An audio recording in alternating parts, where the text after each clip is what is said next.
ಹರೆಯದೋಳ್ ರೂಪಿಳಿದು ಮಿಂಚಾಯ್ತೋ ಬಹುಶಃ ಪುರುಷನೋಳ ಮಿಂಚಿಳಿದು ಗುಡುಗಾಯ್ತೋ ಬಹುಶಃ ಮೊದಲೊಲವಿದೆ ಬಹುಶಃ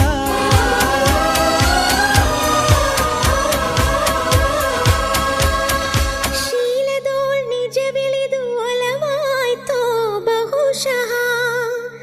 ತನುವಿನೋಳ್ ಆ ಒಲವಿಳಿದು ಬೆವರಾಯ್ತು ಬಹುಶಃ ಎದೆ